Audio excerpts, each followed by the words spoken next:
Yeah, hi, good evening, everyone. So today is the session for week 9, for the open session or summary session, we can say. So before starting the session, if anyone have any query, then you can ask. Then we will start the summary of the week 9.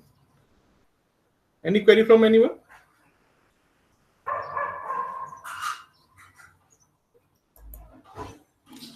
Okay, any of you have watched the video or video lectures for week 9?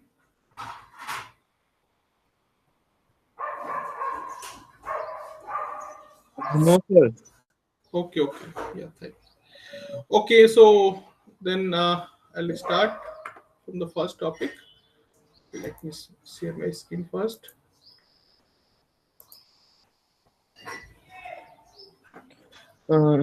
Sir, the syllabus for week quiz for quiz two is week from week 5 to 8. No, No, there is no quiz 2 exam for C. the theory, sir, theory part. That we don't have any quiz 2 exam for C course, C programming course. So you have a OPP 2 exam in the April month. I think 10th or 17th, two dates that you can check in the grading document. But quiz 2 is not there. Okay, and OPP then OPP huh, will cover all 9 weeks. so you till week 10. The Week OPP2 10. syllabus will be till week 10. Okay. Mainly from week 7 to week 10. Okay. Okay, So it will be the so same syllabus, like like debugging of the program, or we have to write. no, that label will be different now. So now fixing the error and that type persons will not be there. So I think this time you have to write the function definition like this. Okay, Okay. but still, first two problems will be easy. Some hints will be there, or maybe some pseudo code will be there. Steps will be written, so you can see the steps and you can just convert it to the code like this. So this type of hints will be provided for maybe 1 or 2%. Okay. Okay, but you have to write the code. This time, no error, like error corrections like the previous OPP. Okay, and topic will be this 7 week. So strings, you can expect string and structure based questions, file handling based question, and that array based question. So array may be one dimensional or two dimensional. Okay, so these will be the topic, but because of that we are saying topic that syllabus is till week 10 because the higher week, so this week 7 is also based on the previous week's content, so that without conditional statement you cannot solve any problem, without function understanding you cannot solve any problem. So because of that the mainly syllabus will be from week 7 to week 10, but by default it inherit the previous week. Okay. So yeah. So week 9 actually what topics are covered in week 9. So that is basically dynamic memory allocation. So week 9 main content is dynamic memory allocation. But inside this, sir have already discussed little bit about this stack and heap memory area, and then manual memory allocation, then multi-dimensional array. So this two-dimensional array is covered in week 9. We have already learned the array things in the week 7, but we not discussed any two-dimensional things in the week 7. So that is covered here in week 9. Okay. So these things we will now today discuss. So we will start from this dynamic memory allocation. So that stack and heap we will also explain with the example and what is these things and how the memory is allocated in the heap and for which type of data structure or data elements stack is actually used. So yeah. So regarding the dynamic memory allocation, yeah, let me just open.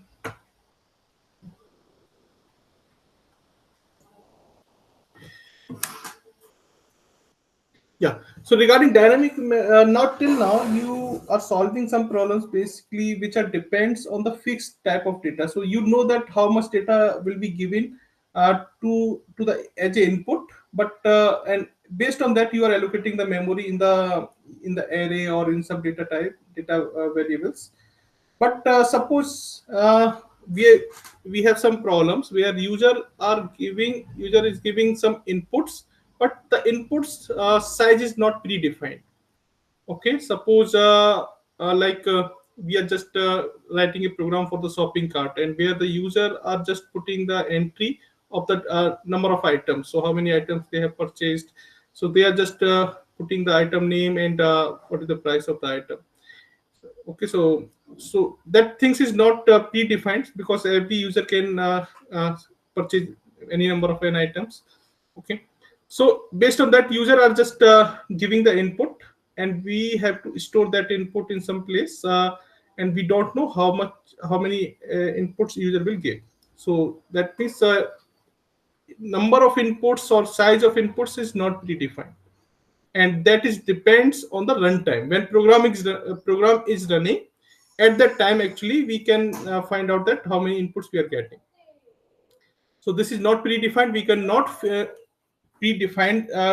define the size at the compile time. So compile time means when we are writing the code. So when we are writing the code, like, so we are creating some array, like, and we are defining like size 100. Okay, so this size, when we are declaring some array at the in the code, okay, and we are creating this integer array a, and we are also providing the size 100. So this means we are predefining this 100 size to the array, and that we can use at the runtime. So that means when our code will run, at that time we can store the maximum 100 elements into this array. So sometimes what we also do is actually, suppose for the basic array programs, so we define some max size, like suppose max size, we define some constant max size equal to like 1000. Okay, but still we have to give some value. Then after that in the program later we take some input like n, what is the input sizes that will be lesser than the 1000. So, okay, so we are taking input like 10. After that we are only using the 10 memory location in the array. Okay, and we have declared the array with this max size. Okay, and at the time of input reading, we are also getting this information, so we will read 10 inputs from the user. So we will only use the 10 place, but we have already allocated 1000 place for the array. We will use the 10, but so still this is a static memory allocation. So because we are predefining the size of the array. Okay, at the running time we are just using some different size, but that size is actually lesser than the predefined size. So that type of things we can do, but we should know initially that what is the maximum possible input size. Okay, that we can define in the initial of the code at the compile time. But if we don't know about what will be the maximum size, so that means we have to allocate memory at the runtime. So when our programming is running, at that time we can decide that how many memory we need, and we can just request to the compiler, and that compiler will allocate that memory at the running time when our programming is running actually. Okay, so at that time we can allocate some memory to our program. So that is called as a dynamic memory allocation. So dynamic means we can we can allocate the memory at the runtime, not the compile time. So the memory which allocate at the compile time, that is called as a static memory allocation. So like array with the fixed size and any variables, so that we are declaring, that is also a fixed size memory allocation. But which memory which if we are allocating at the running time, that will be called as a dynamic memory allocation. Okay, so this is the thing. But after that, how we can allocate this memory at the runtime? So actually, C language provides some functions for that. So basically, four functions are there. So there is one function malloc. Okay, malloc, and another function is calloc, and next is realloc, and another is free. Okay, so these four functions basically we used for this dynamic memory allocations. So the first two is basically for the allocations. Okay, so we will allocate some memory using this malloc and calloc function, and this realloc function basically uh, it is just it resize the previous allocate memory at the runtime. Suppose we have allocate some 10 bytes, okay, 10 bytes memory from this malloc function, but later we are finding that we need to just expand some more bytes in this place. Okay, so we have already allocated 10 bytes from the malloc, but we want to change the size, we want to just increase the size of this allocation. So at that time we can use this realloc function, and that actually will increase the size of the memory allocation. Okay, so suppose we want to increase the 5 bytes, so we will use this function realloc, and it will increase the previous allocated memory to the 15 bytes like this. Okay, and this is the free thing. So according to the name, free, so that means we are allocating some memory at the runtime. So we will just read some address of the that memory block, but after using that memory we will also free that memory. Okay, so in the program we will free this memory using this free function, or after exiting the code it will automatically free. Okay, so but for the good practice, so if you are using dynamic memory allocation, so just after using that memory just free that, okay, at the end of the program. So this free for this free function you can use for to the deallocate the memory to the program. So these function we will just discuss by the demo. So how we can just write the code for this, and how what is the complete syntax for this malloc function. Okay, so let me open.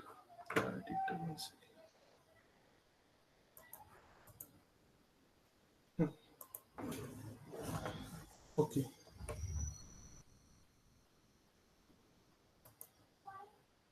So suppose we are writing, I'm just first writing the basic code for the syntax. So how we can write.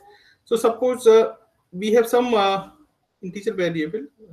So yeah, when we are just when we want to allocate the memory, so that memory block is actually provided to the program. So we have to store the address of that block. So we have to create the pointer for that block. Okay, so we will create a pointer. Suppose we are creating a pointer for like integer int asterisk p.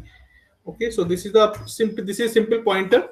After that we can just create a we can just allocate a memory for this. So what we can do, we can do p equal to and malloc, and this function actually takes one argument. What is this argument? This argument is a size of the memory block. Okay, so we have to pass the size of the memory block. We can directly write the size like 20. Okay, so that means 20 byte we want to allocate for by this malloc function.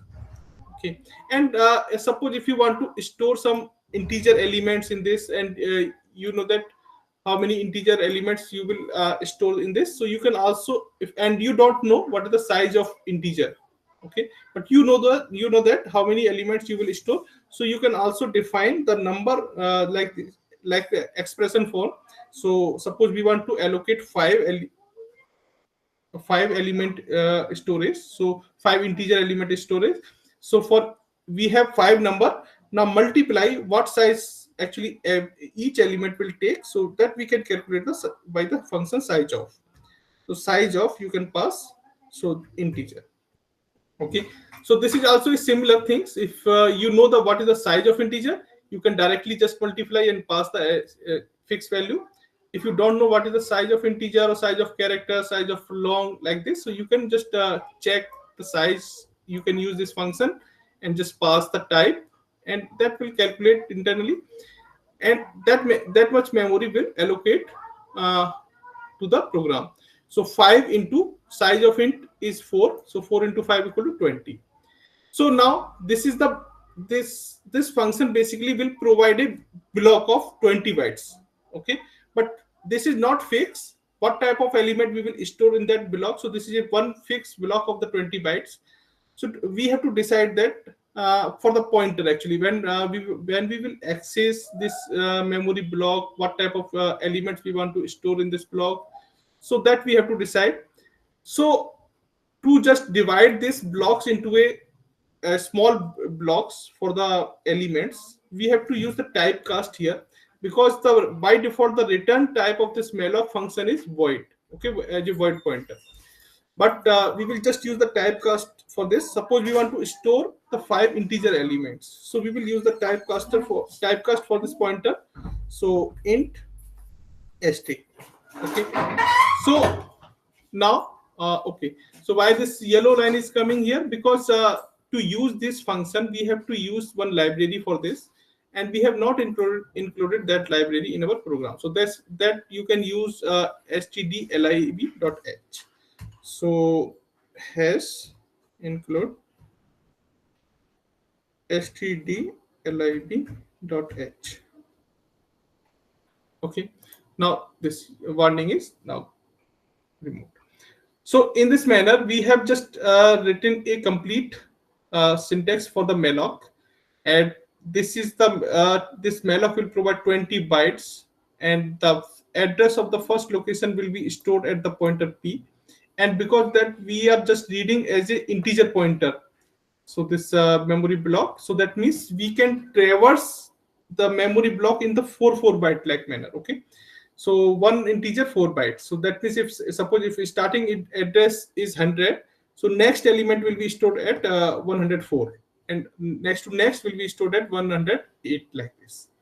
So that is actually chunk divided. Now after that we can directly access the element or store the element using the indexing like an array.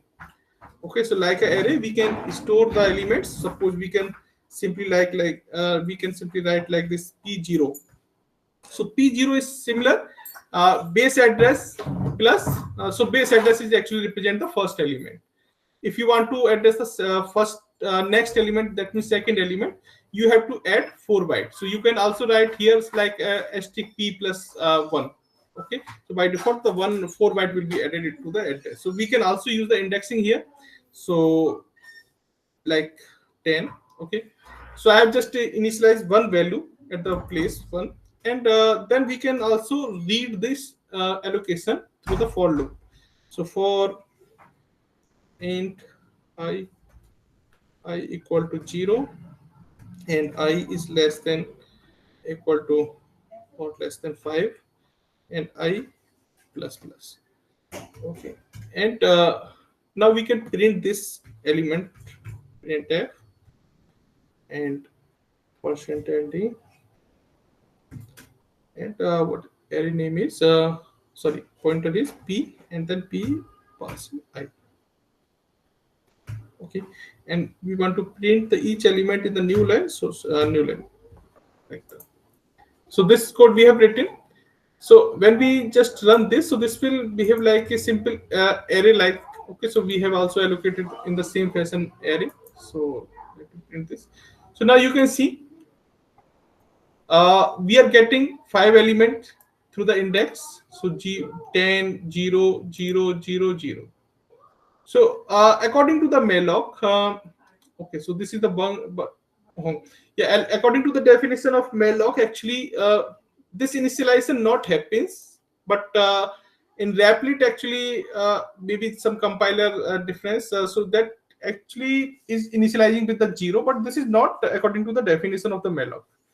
So if we are not allocating any element data, so maybe by default some garbage value will actually come. Let me just run. Yeah, here p0. Okay, so this is wrong.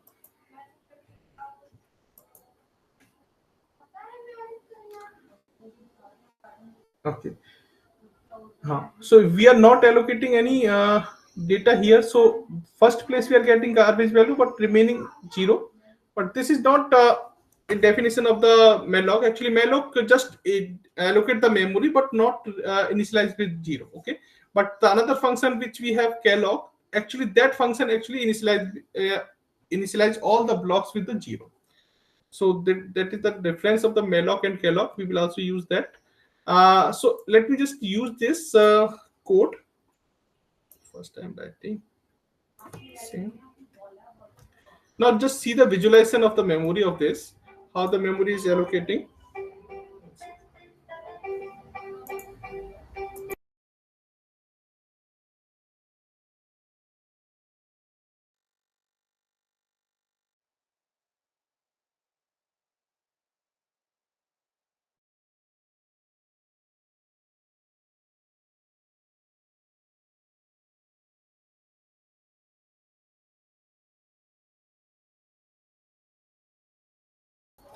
Okay, sorry.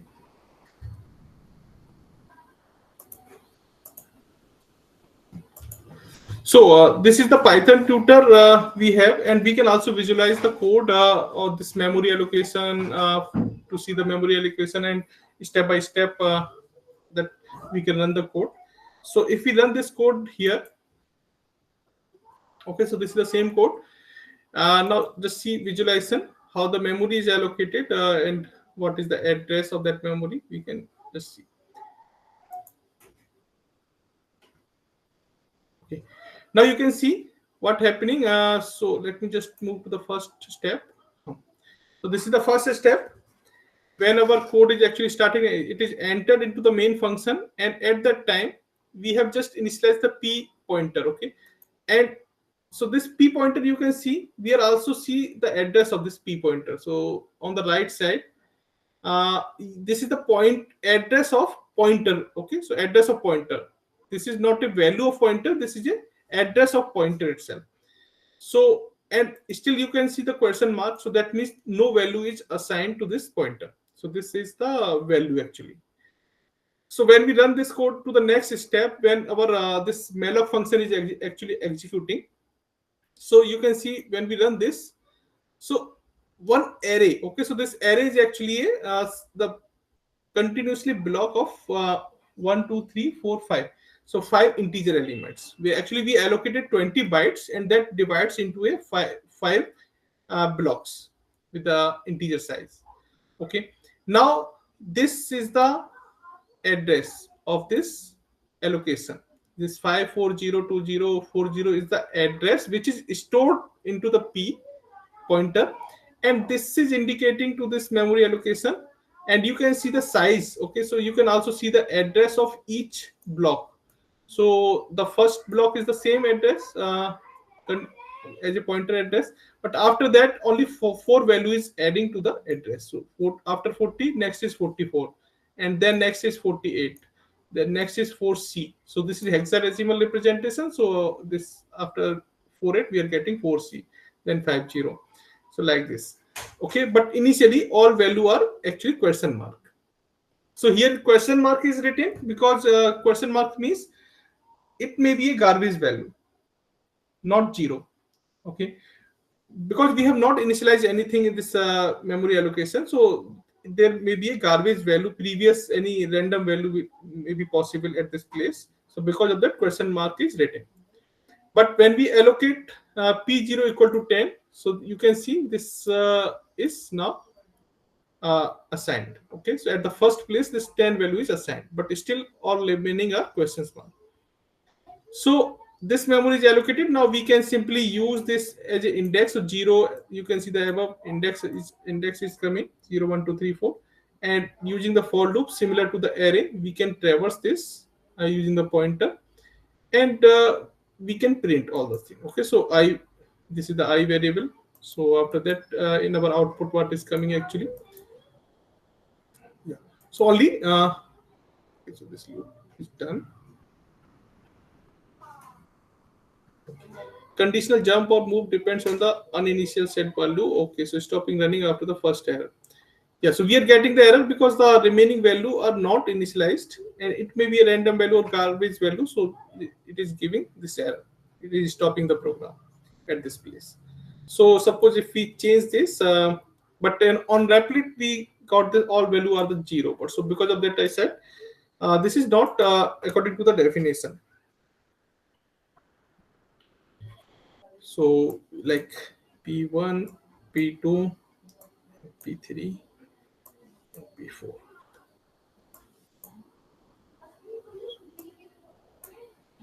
Oh, 3 and 4 and 5. Okay, so now run again this. Okay. So now next. So same things. Now you can see all initialization is happening now at the one by one. So P3 equal to 40.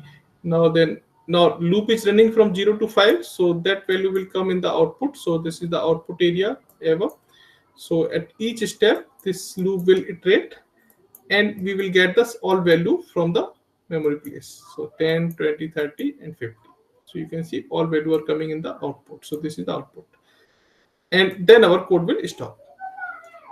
So this is the allocation. Now you can also see the stack and heap things. Okay, so in above you can see where our function data is actually stored. So function, what are the area for the function, and where our dynamic memory is actually allocated. So address is also different. You can identify the, you can just look the address, what are the address for P, that is actually different, but the memory allocation which is we allocated using the malloc, the address is actually different. Okay, so that size and also is the different.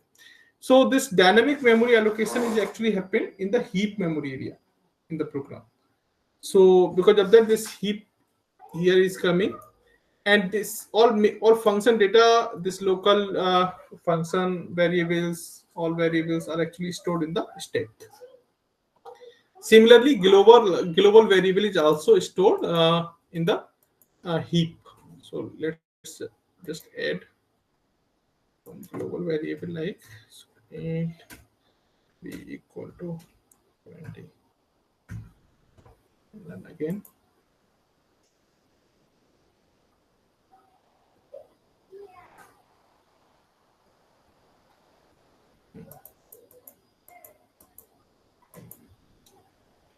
So this is coming on this side.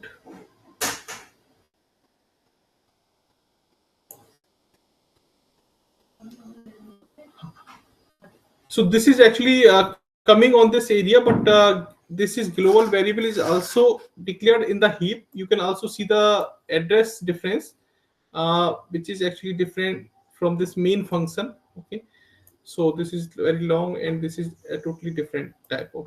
And this both are actually hexadecimal, but you can see the number of bits and these things both are different. So this is also easy. Just remember that this global variable and the dynamic memory allocations, so that allocation and that actually stored in heap, but the function, so for each function actually we get the memory allocation in stack. So if suppose if you are creating the another function in the same program, so another stack will create and that will contain the all data member for that function in the stack separately. Okay, and we have another one variable, that function static variable. So that is also stored in the heap, but that is actually different because that variable can be accessed only inside the function, not outside the function. Okay, so that is also a different types of variable. So these are the memory allocation, and you can see how the memory allocation happened. And also after allocation of this memory, so this is the memory allocation. Now after completion of the code, just write the free function here. So free is simple, so you can like write like this free, and just pass the pointer p. Okay, and this is integer, so let me just write the return 0. Okay, so now suppose if I run this again, so you can see how this memory allocation will be deallocate. So let's run again. So now this is the allocation happen. Okay, then we have assigned the elements. Now after that we are reading all the elements, and after that it will move to the free. Okay, so you can see we have stored this address, this allocated address into the p, but when we just perform this free operation, so this is actually removed. So this memory is now deallocated, that allocate runtime memory allocated is now deallocated, but still the address, that address is still stored in our pointer, okay, p. Now you can see this symbol, that means now this is a danger, this is a danger things. We have the address of some place, now that place is actually not allocated for us, we have deallocated that, okay. So we can also access that locations still, but this is the risky things, okay. Maybe that place is allocated to the some other programs in the computer, so that may be crash, so that should not be accessed if you have already free, okay. So this is the things you should take care of this. uh, so this is yeah. So after free, do not access or update the same location. So this is the free function, and how you can use the malloc function. So let's just discuss the malloc also at the same code. So in malloc function, basically we pass two arguments. So this is the first difference. Sorry, calloc function. The change is only in this. We have to pass two arguments. So two arguments is number of elements and size of each elements. So like the similar. Now this time no comma, no multiplication. We have to write like this. So number of elements, comma, size of each element. Okay. Or you can simply pass 5, comma 4 if you know the size of it. Okay, but you have to pass two argument. In malloc function, we are only passing the one argument. Okay, now these are the two argument, two separate arguments, and similar things, or 20 blocks will be allocated here, and we will get the same memory address in the p. But this time, if we not initialize any value, by default 0 will be initialized. Okay. So last time we get the error at the time of reading. Now this time if we allocate this, so you can see all value are coming 0, not question mark this time. Okay. So this memory is allocating to the program. Also, it is also initializing with the 0 at the time of allocating. Okay. Now we can also access this. So we will also get the 0, 0, 0 for each location without any initialization of value. So we are getting the 0, 0, 0, 0, because these are the actual value which is initialized according to the calloc definition. But previous time the question mark is coming, that means that value is a garbage value. So because of that our code is stopped. Now same type we can free this memory and we can return. So this is also another type of allocation. And reallocate is also a similar type. So that if we have allocate some memory, then we can also reallocate like using the pointer. So let me just take example for this. So suppose here we have just created a 5 elements space. Okay, T20 is there. Okay. So we can use the reallocate function later. So let me just update this code. So again, because we are reallocating the memory of which is pointed by the pointer p, so we will write the same code like this. So p equal to same typecast first, so int asterisk and then reallocate, and after that we have to pass the same pointer p, comma the more size. So what size we want to increase now this time. So what will be the total new size actually? So previous size was 5 into 4, 20. Now suppose we want to just reallocate 40. Okay, that means for the 10 elements. Okay, so this is the syntax for the reallocation. So let me just run this and check the size is increased or not. So initially you can see we get this 5, but after that you can see this is increased. Okay, so now it becoming total 10. So the same location we did not let me just quickly check again. The size is changed. Yeah. Okay, so the complete actually memory is now updated. Suppose if continuous size is not available after the previous memory allocations, so the all 10 place will be reallocated actually. Now address is also changed when we are reallocating. So previous address was different. Now the new address is total new memory is allocated to this. Okay. So and similar things we can traverse the locations. All are okay. So in this manner, previous all value are initialized with 0, but new allocation is not initialized. So this is also we have to take care of this. So these are the function, but in our course, basically you can only use this malloc function and free function. So we are not using that too much, but you should know what is the realloc and what is the calloc. Okay, so and how we can use this. And in our course, actually, we just used in our programs malloc function. So use the malloc function, and after using the malloc function, and at the end of program, just free that allocation. Okay, for the safer side. So these are the dynamic memory, and based on your need, you can allocate this memory according to the by using this malloc function at the running time. Okay, so any so what example we can use here? Suppose first example I have already mentioned that if user is passing some input and we don't know how much input we will need at the time, so we can use this malloc function. So we can write the code for that. So like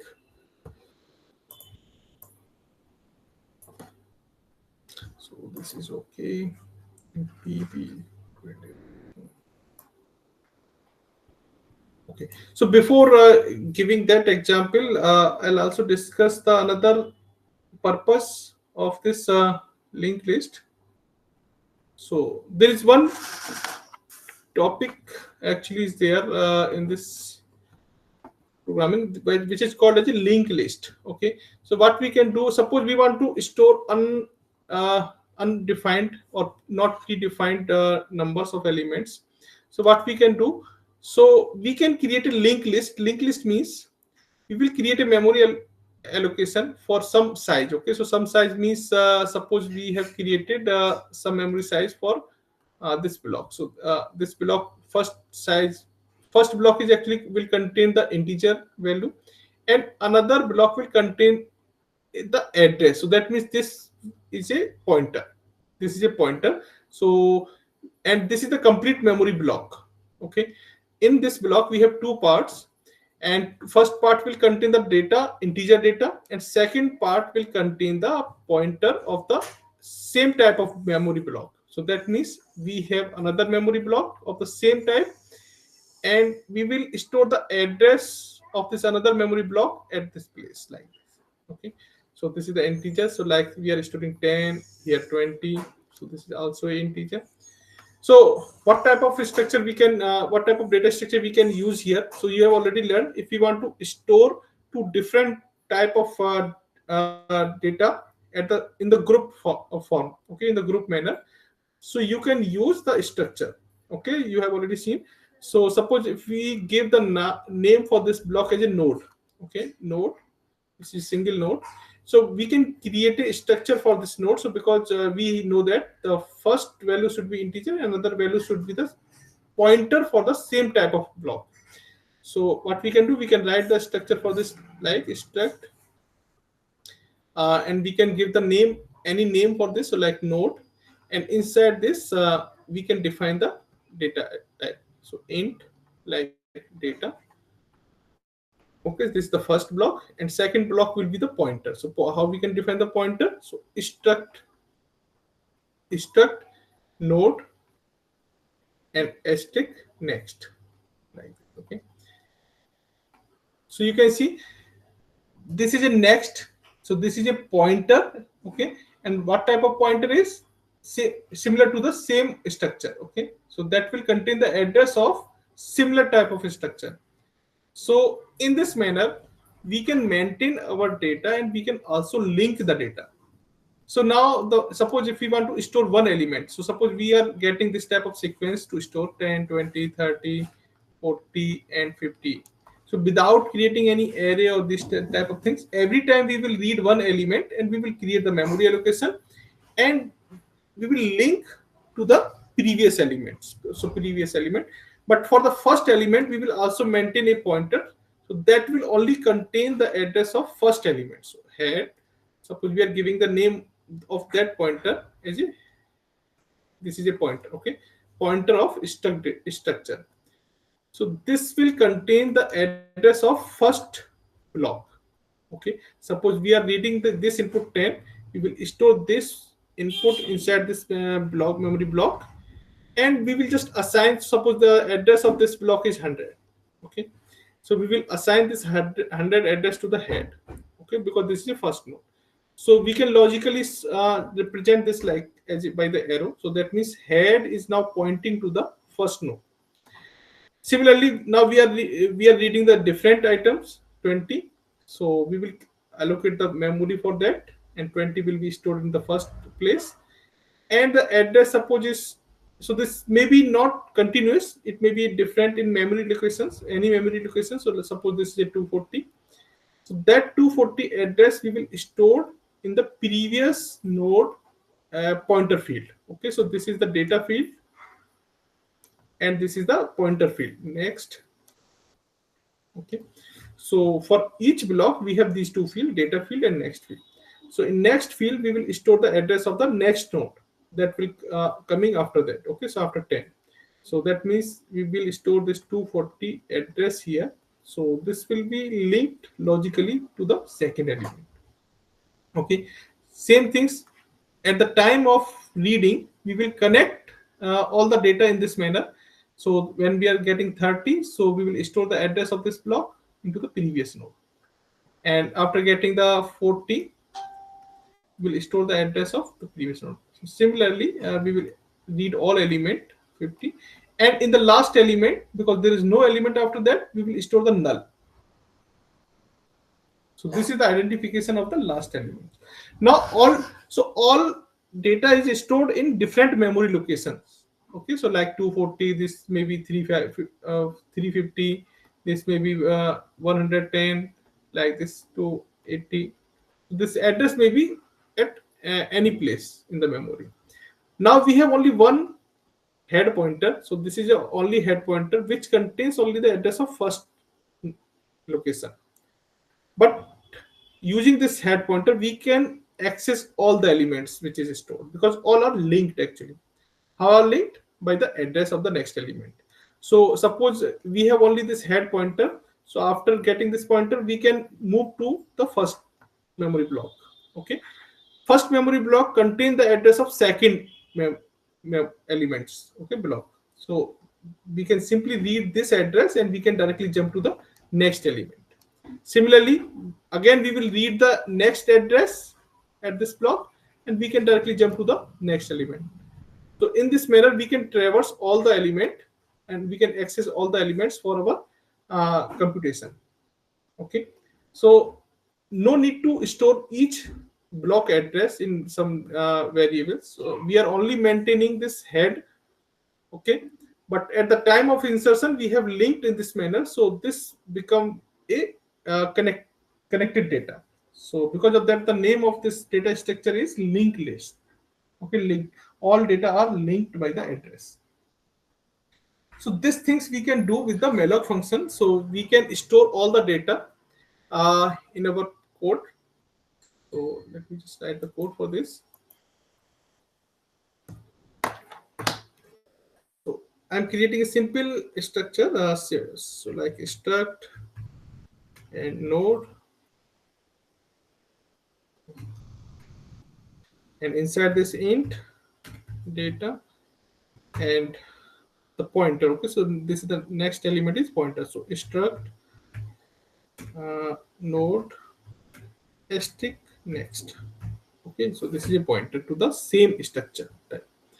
So we have created a structure here. Okay, now we don't know what is the total size of this structure. So in at the time of memory allocation, we can simply pass size of this structure.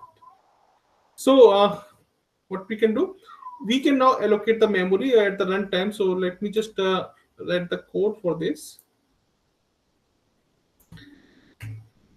So I'm just creating a one two pointer basically. First is the head, and second for the last element. We can also maintain two pointer in the for the same graph. So we are maintaining the first address by the head, but at the time of insertion, we can also maintain a like tail or last. We can give any name for this. So or we can say end. Okay, so and we can just keep the address of the last element when we are inserting, like, so when we are inserting 20, so this 20 become a last. When we are inserting 30, so 30 will become a end. So in this manner we will update this end at the time of insertion. So why this is actually helpful, because we can directly access the new elements. So how we can access the new element? Suppose we are getting 60 at this time, and we have also the direct address of the end element. Okay, this address. So we can directly create a new memory block, and we will store 60 in the first place. And what we will do, we will directly read the last element, and we will update this address field only. We will just update this, we will remove this null, and we will store the address of next node, and we will store null here. And after performing this operation, we will change this end to the this node. So now our list will be updated. So only three operations we have to do, and our list will be updated, and one new element is now added with only two three operation. So in this way, we can simply maintain these two things, head and last. Okay, or end, you can give any name. So like, but we have to create the pointer for this. So struct, and this is the struct node. So stick head, and initially we will assign with the null. Okay, so because this head is not containing any data now, and similarly stick last equal to null. Okay, now two pointer we have created. First head will contain always the first element address, and last will contain always the last element address. Okay, so now after that we can ask the data from the user. Okay, and every time, so we can write here this do while loop. If you know this do while loop, we will write like do and the code, and after that we will write the while condition. So while,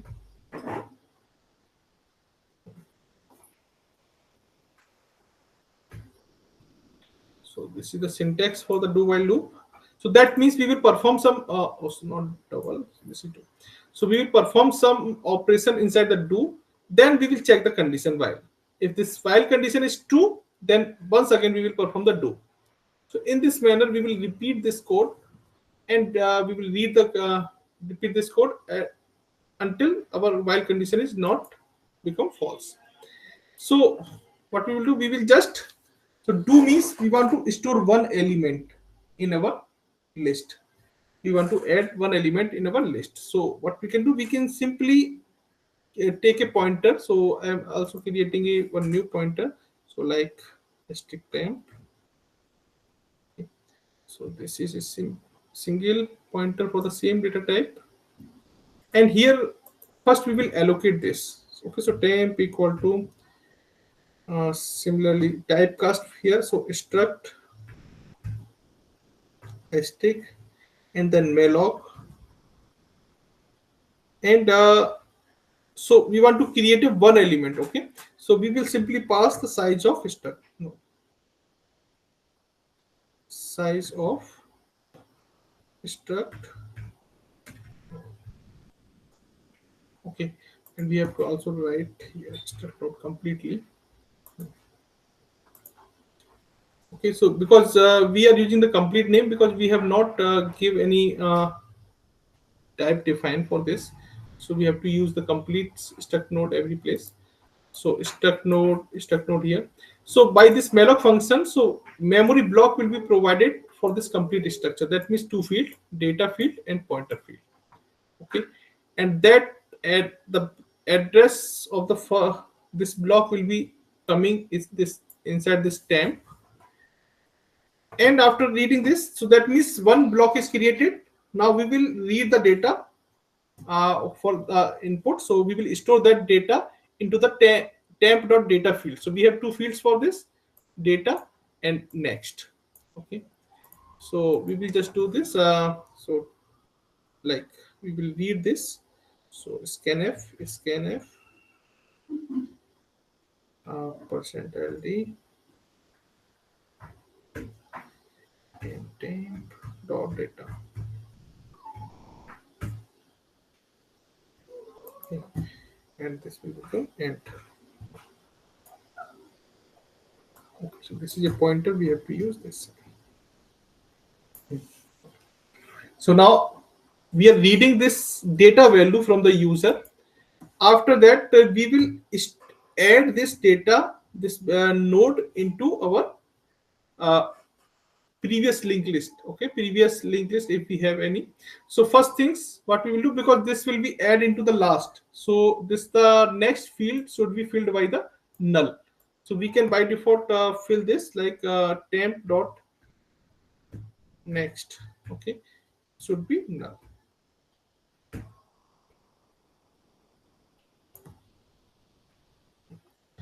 So now this one node is created by this malloc function. We have allocated the memory. Then we read the data for the first field, and by default we fill this null because this will become a last node. It will insert always at the end, and after that we will connect this into the previous part if we have any previous part. Okay, so we will check that if our head. Okay, so if our head is equal to null. Okay, so that means for the first condition we are checking. If our head equal to null, that means no element is added into the list till now. So we will make head equal to temp and okay, and this is also a last. Okay, so last equal to temp. Otherwise, we will always connect to the end. Yes. Okay, so this if condition is only occur if at the time of first element. Okay, but after that we will always at the end, always connect at the end. So last, so like last dot next equal to temp, and you will make this temp equal to last equal to temp.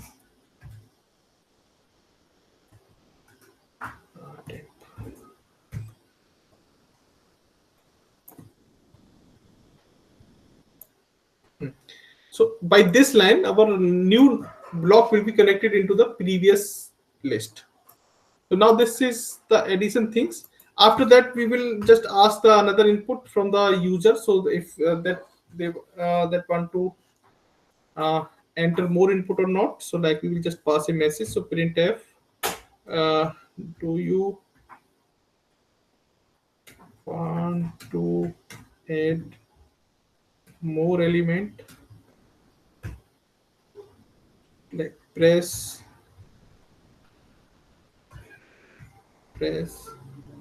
one.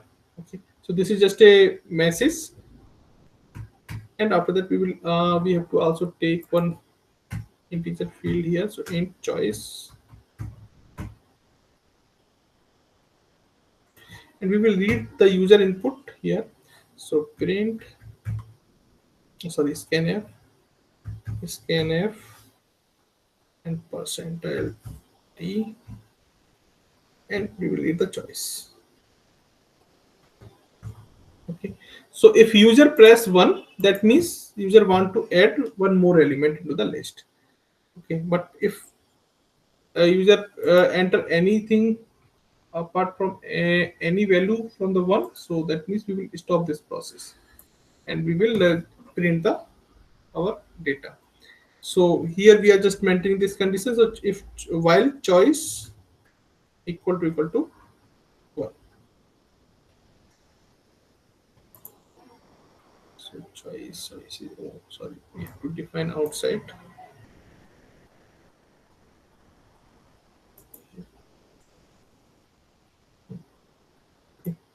So now this is the condition for the do while.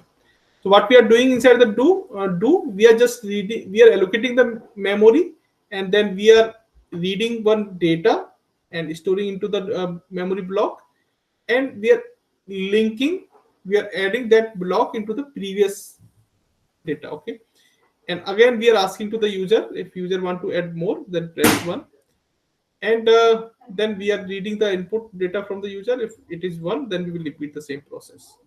Otherwise we will break the process. So after breaking, we will just print all the data which is stored in the linked list. So we can simply run a loop, while loop. So we will just set our temp variable, temp1 equal to uh, like head. Okay, so we will start from the head, and okay, so that we have to initialize here again as to temp1.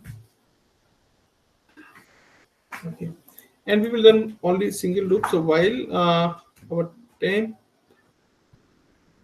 one is not equal to null, then we will simply print our data, print the data for each node. So printf, and here data of the each node. So data is stored inside the data field. So temp %d and space. Okay, so system data. Okay, and we will increment this temp1 to the next node. Temp1 equal to temp1 dot next.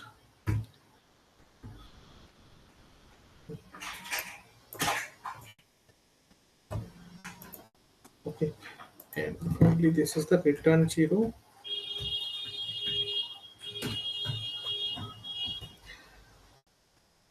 Yeah, so this is the now complete program. I think one question is also the depend, graded question is also based on this type of allocation. So we are reading the data continuously. Let's run this, see this is working correctly or not. Okay, so first it is asking some data. So suppose I am pressing 10. Now it is asking the user input. Do you want to add more element? Okay, then press 1. So I have pressed 1. Now it is asking again. Okay, so 20. Then it is asking again. Then 1, 30.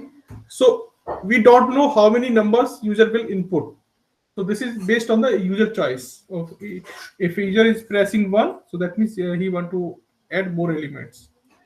Okay, so like this, 30 or 40 this time, and 150, and suppose this time I pressed 2.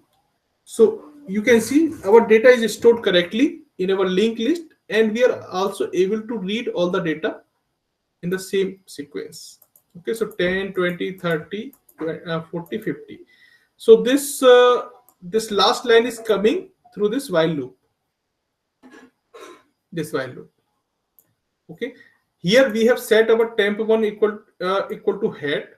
Okay, head is pointing to the first node, and we are just repeating this process until our temp does not become it is not become equal to a null. So every time we are just printing the data of each node, and we are shifting to the next node.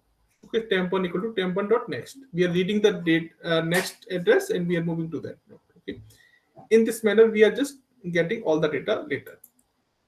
So in this manner you can enter any number of data, and you can perform any computation of that data. So this is not predefined. Okay, so we cannot allocate it, memory at the compile time of this type of problem.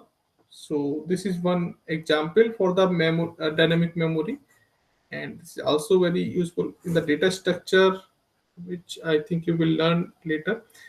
So linked list. Okay, so any query in this dynamic memory allocation?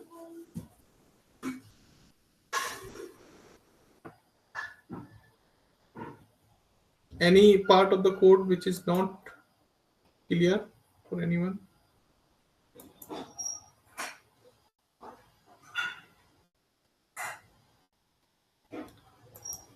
Okay, so let me just discuss how we are reading this later. So what we are doing. So actually first we have created the similar type of list, head 10, 20, we have connected all the elements. But later how we are reading this, so we are setting temp1 equal to head. Okay. So head is contain the address of first node. Okay. So that means our temp1 is also pointing to the first node. So we are reading the data field. So we are just printing. So you can see temp1 is not equal to a null at this point. Okay, it contains the address of one node. But what we are doing, we are reading the data. So we are just printing this data value because our temp1 is currently pointing to the first node. So we are printing. So 10 is printing in the output. After that, we are writing temp1 equal to temp1 dot next. 1 dot next. So what is the current value in the temp1 dot next? Okay, so this is a temp1 dot next is a this 240. So that 240 value is assigned to the temp. So that means our temp1 is pointing to the second node because this 240 is the address of the second node. So our temp1 is now shifted, and again still this is not equal to null. So we will print next value 20. Same manner, we will read the address of the next element and update our temp location. So this will shift it here and it will print 30. So in this manner, we will print 40, then 50, and then 60. And at that time, this null value will be come in this temp1. And this is the condition of while. If our temp1 is not equal to null, then we are repeating. Otherwise, if it will become equal to null, so we will stop this process. Okay. So in this manner, we are getting all the data which is we have stored in the connected form, in the linked list form. So this is one example of this dynamic memory allocation. Otherwise, you can allocate memory for any purpose. If it is not predefined, so you can use this malloc function. So this is the way to allocate the memory. Okay.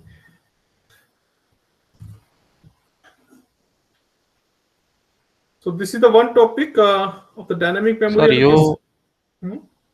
sir, you have told that last will be is equal to null, right? So, Mhm. why did you allocate temp there No, in the if condition? where this. Yes, yes. Huh. So this condition we are checking because we are reading the data from the user. Okay. So suppose we are inserting the first element. At that time, our linked list not contain any element. Our linked list is null. Okay. So at that time, our head is actually contain null value. Last is also contain null value. So this is the situation like this. Suppose initially we have this head pointer. Okay. And that contain null. And we have also a last pointer that is also contain a null. Okay, and we our list not contain any element at this point. Okay, now we are reading 110 value from the user. So that 10 value is coming to our program, and at the time we will allocate one memory block using the malloc function. So first field will is the data, so that we will fill by the 10, and next field we will fill by the null. Okay, so that means this is representing a there is no element after that, because every time we will insert this new element at the last in the list. Okay, so that means after that there is no element, so we will by default fill this null. But so this is now creation, but we have to link this in our list. So at the time of first element, so our head is also pointing to the same. So head is equal to, suppose we are allocating this memory inside the 10. Okay, so 10. So we are writing head equal to 10. Okay, and at the time we have only one element, so this is also a last element. Okay, so this last and head, because we have only one element, so head is also pointing to the, so this is a first, this is a last, so both are pointing to the same. So these things we are doing in the code part. So you can see, if our head equal to null, this condition is become true, so that means no element is added till now.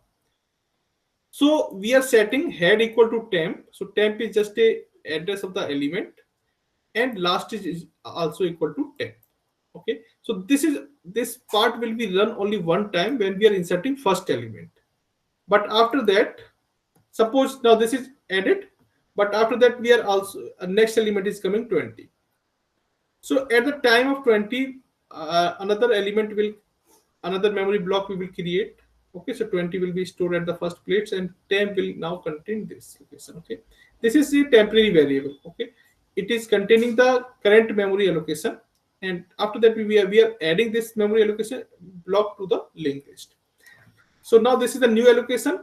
So we will add this 20 after the previous element 10. Okay, now you can see head is not changing now. Head will always pointing to the first inserted element.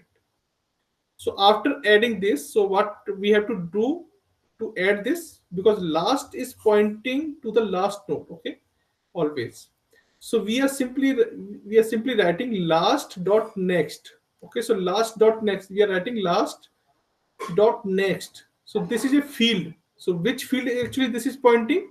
So this is the this field. Okay, last dot next equal to, so last is pointing to this node, complete node, and dot not dot. So we are using this notation, arrow notation. So this is pointing to this field null, and we are storing temp. So that means what address is stored in the temp, that will be stored inside this location. Okay, so suppose this is a 240, so this 240 will be updated here. So this is logically linked by the next node, and this is we are filling by null. So this is the identification of the last node, null. Okay, so there's no node after that, so that is last node. But after fixing this, we will also set our last equal to the last added node. Okay, so after doing this line, we will also write like this, last equal to 10. Okay, now last is previously last is pointing to the 10, but we have to change this. We have to set last equal to 20 with this node. So because of that, we are setting this last equal to 10. So this will be logically point to this node. Okay, this link will be removed. So these things we are doing this by the code. So you can see else part, that means we will always add the element at the last place. Okay, so last dot next, we will update this field and we will assign the address of the new element, new added element, and we will make our last to the last added element after performing this operation. So in this manner our list will be connected. Okay, and later we are reading the elements by the same connectivity. So is it clear or any? Yes, yes. Okay, so just try to write the code by yourself. For any example, you can make any example from your side and then just try to write the code and see this thing. So yeah, this is one purpose of dynamic memory, and you can start some exploring by the simple example how we can write simple, like these things we have written here, how the memory is allocating. So yeah, this is the dynamic memory allocation. Next part which is discussed is the two-dimensional array. Okay, so two-dimensional array, you have already learned one-dimensional array. So we are creating like this, a equal to 10. Okay, and we are getting the memory allocation for 10 element, continuous memory allocation. Okay, so similarly we can also create a two-dimensional where we have some rows and columns. So two-dimensional means we have some example like matrix, you know that.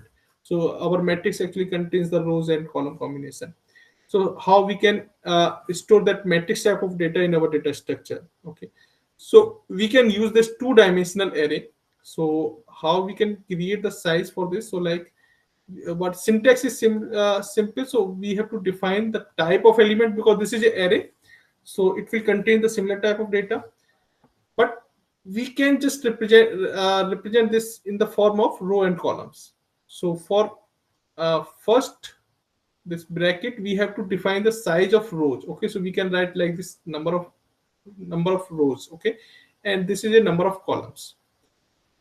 So in this manner we can declare the two-dimensional array. So this is indicating the no this is the sorry this index is representing the number of rows and this is representing the number of columns.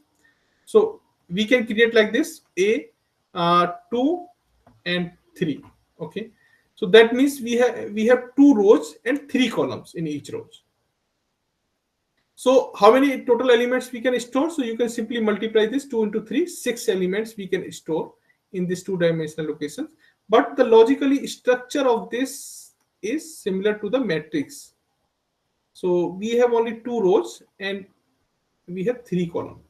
Okay, and indexing will always be start from the zero for rows and columns. So this rows will be start with 0 and 1. Okay, so this is for the row indexing, and this is for the column indexing. So 0, 1, 2, and these are the locations. So how we can access this location? So suppose this is the first location. So this is the combination of row and column. So that means this location will be identified by the first in actually first bracket will always contain the row index, and second bracket will contain the column index. So what is the index of the row at this point is 0, and column index is 1. Okay, so this is the index for this place, and similarly here the row is 0 and column is 1, and this is the place where the row is 0 and column is 2. Okay, and lower one, this is the one row and column 0, and this is one row and column 1, and this is one row and column 2. So this is the identification of the each elements which we will store in here. So we can just access all this place by this indexing. So we can simply write like a0. Oh, sorry, I have written this wrong. 0, 0. Okay. So this a00 equal to 10. Suppose if you are initializing this thing, so 0 means 0 row and 0 column. At that point, this 10 will be stored. So this 10 will be stored at this point. Okay, first place. Similarly, we can change this indexing, and we can access any place. We can assign the value, we can read the value. So by two indexing, we have to read this or access this two-dimensional array. So now you have to use the nested loop for this, because here we have rows and column combinations. So for each row you have a number of columns. So that means you have to use the nested loop things to perform the operation for this two-dimensional array. So let me just create a simple array.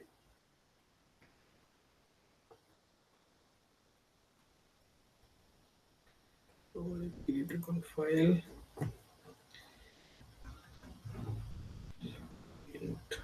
Paste.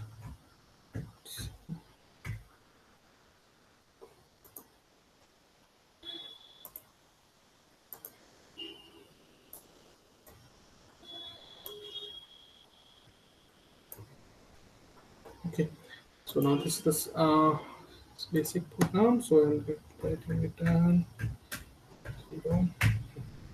So suppose we want to create a matrix for 2 by 3 size. So we can simply declare like this. So int a, and we will define the size 2 and 3. So that means 2 into 3. We can assign 6 element for this. Okay, so and after that, how we can read the element for each? So we can simply read by the nested loop. So first loop we will have to run for the rows index, and second inner loop we have to use for the column index. So let int I equal to 0, and I is less than equal to, so how many rows we have? 2. So we can write like 2. Okay, so 0 and 1, we have only 2 index. So I plus plus. So this loop we are running for the rows. Okay, so this I is pointing to the rows index. Inside this, for each rows we have to traverse each columns. Okay, so we will use the another loop. So for uh, j, okay, so we will use the j this time. So int j, or you can give any name. So you can also give the row and column name to understand better. So like j equal to 0, and j value will be, j value is less than 3. Okay, so we have 3 in columns. Now each time j plus plus. Okay, now we can read the data. So okay, so for read the data, we will write the scanf and %d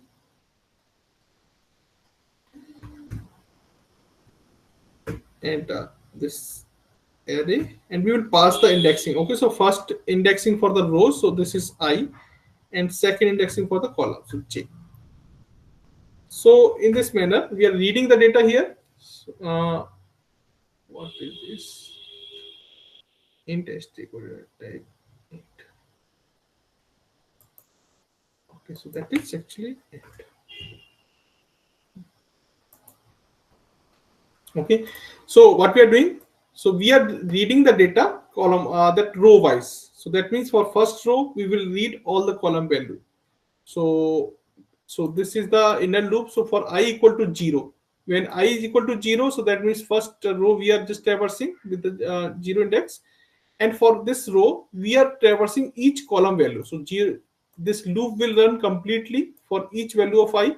Okay, so when I equal to 0, this loop will run completely. Okay, so this will j loop will start from j equal to 0, then j equal to 1, then j equal to 2. So you can see this I will remain 0.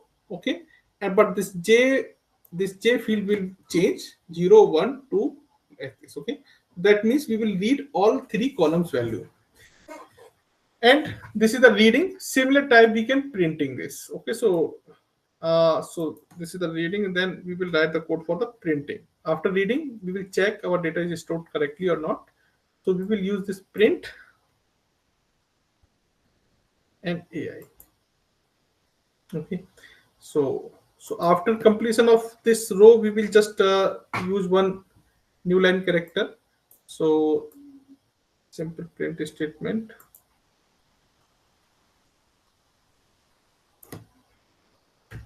Okay, this is just a representation, and we will also give some space here for the better representation. So this is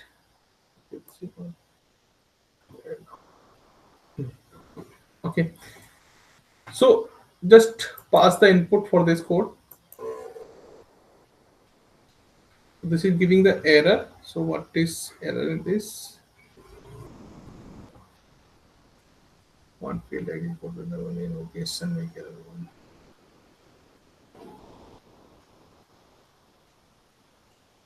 See, int main.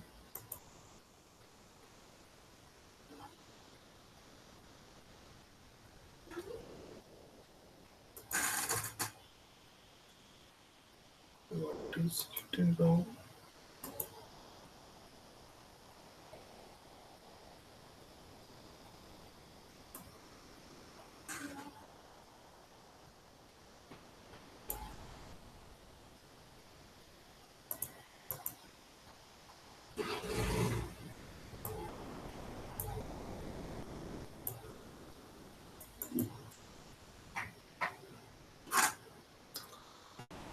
Let me just refresh this.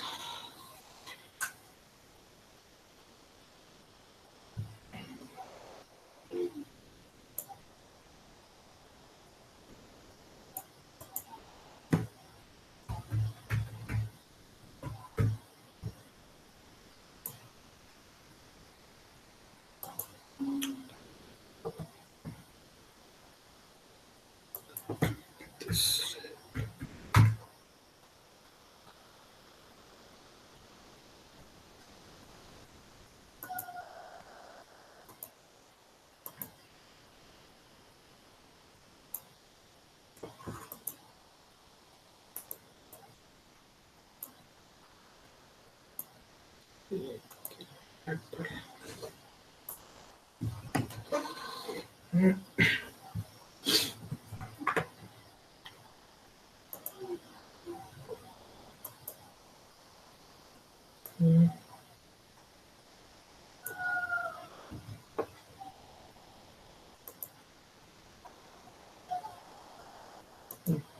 Okay, so this is running now. So 1 space 2 space 3. So I am passing the elements row wise. Okay, so 1, 2, 3, then 4, 5, 6.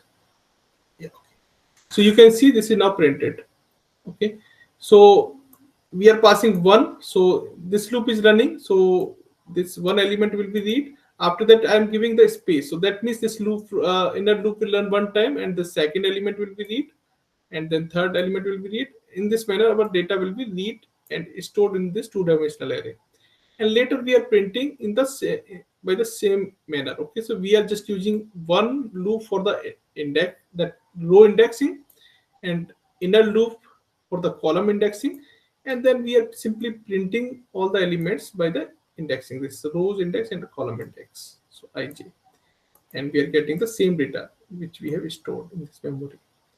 Okay, so in this manner you can store the data, you can define the memory. Okay, so you can create a 3 by 3, 4 by 4, any type of two-dimensional array, and you can just perform some operation related to that. So suppose if you are performing some matrix operation, you are performing transpose operation, or you are just traversing the elements, so that type of allocation you can do using this two-dimensional array, using the nested loop. So you should know how you can traverse the data. Actually, this is more important. So traversing the data. Okay, so row wise traversing, column wise traversing. So this indexing things should be clear, because in first brackets we are using the row indexing, second bracket we are using the column indexing. So just keep this thing in mind and just perform your traversing accordingly. Okay, and based on that you can also assign the elements. So you here you can see how we are assigning the elements, and after that how we are reading the elements, so by this two indexing. So this is the reading from the user, and similarly you can also assign the element at the compile time. So like you can simply write uh, assign the element like this. So you have two rows, so like 1 comma 2 comma 3, and for the second row like 4 comma 5 comma 6. Okay, so this is a compile time memorial, compile time initialization. So this is, we will make all the comments. Okay, so now if we run this you will get the same. Okay, so this is now become a first row. Okay, so we have not put this column, but still we are getting the same manner. So 1 2 3 4 5 6, or we can also write like this. So this is actually called as a how the data is actually allocated. So inside the memory actually, memory allocation is actually a continuous manner. So suppose if we run this code in the Python tutor, so you can also see the memory allocation for this, how the memory is allocating this code.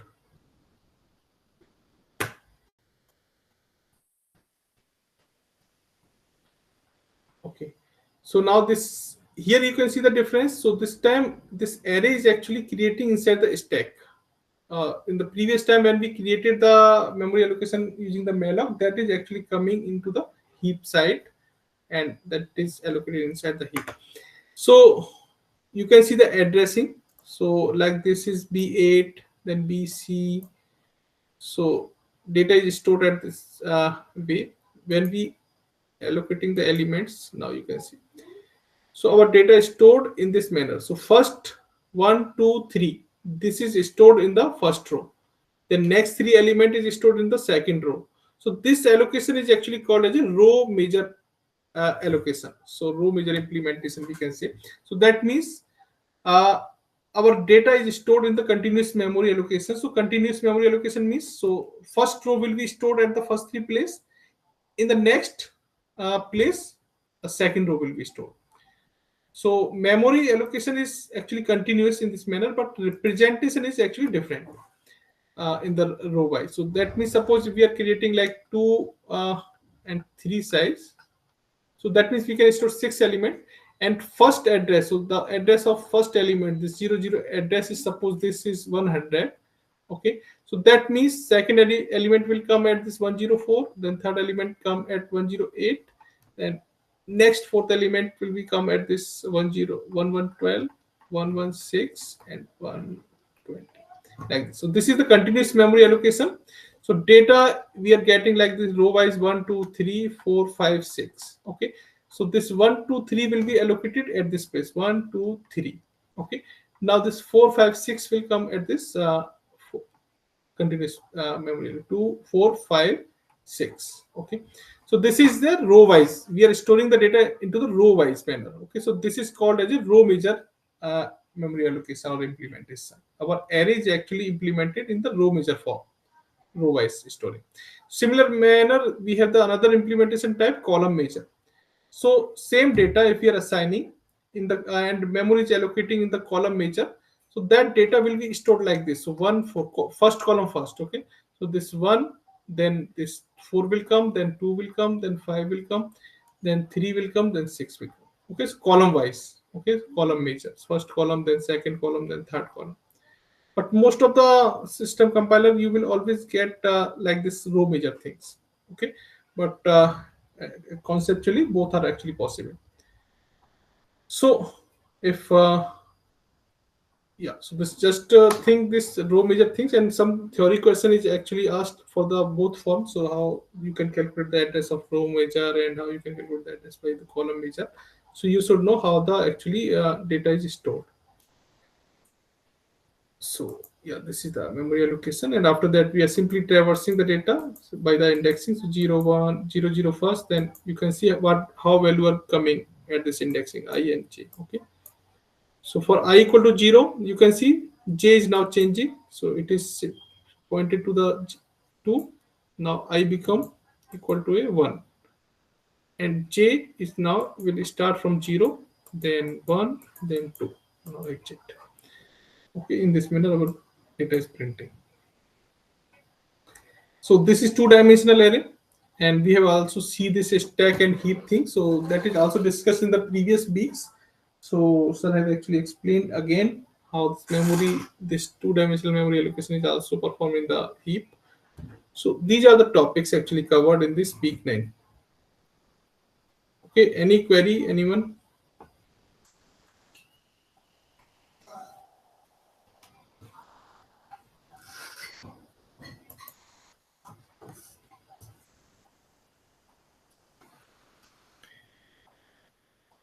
Any query?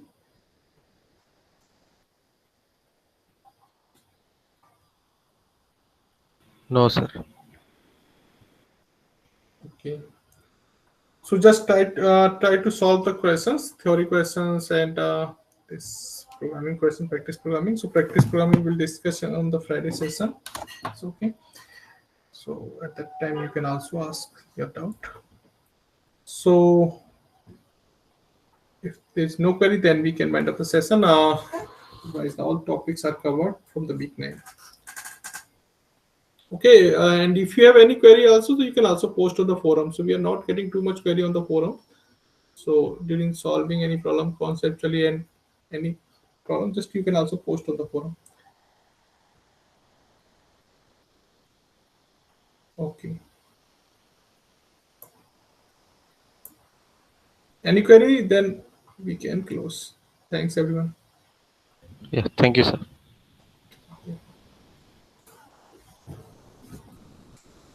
Thank you, sir.